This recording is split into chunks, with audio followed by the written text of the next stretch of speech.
My husband and I have 5 daughters, and years ago we were on a date and the girls were home with our mom. We were out to dinner and the thought crossed my mind, what if we didn't make it home tonight? What would happen? And of course, Charles's reaction was like, wow, way to kill date night. Who wants to think about this when we're supposed to be enjoying our time together?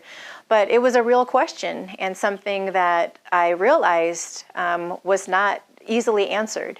And what I realized was we didn't have a proper short-term plan in place for our daughters had something happened to us in that type of a situation.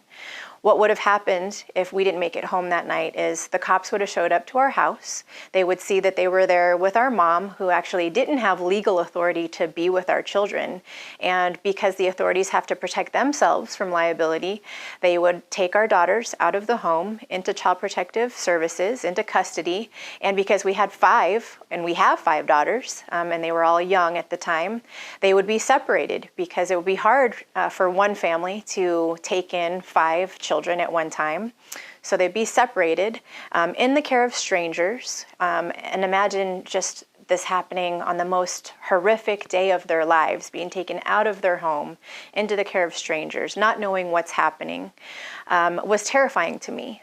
So that would happen. The next step or phase would be where they would be into the court system. They'd be part of the court system guardianship, where a judge would ultimately decide who would be caring for our daughters.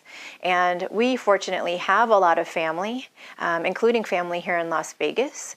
But I know that there would be certain people that would step up and say, we're supposed to be taking care of the kids, or I'm supposed to be taking care of these kids just based on a family relationship, but they would be the last people we would want taking care of our children if we weren't here. So I realized that because we didn't have a proper, comprehensive, short and long-term plan for our daughters, that these types of situations were not ideal, where our children are at risk, where they would be in conflict in court. That's something that we never would have wanted to happen. So what we do now to make sure that all families, including my own, are protected is we include what's called a kids protection plan with all of the planning that we do for families with minor children.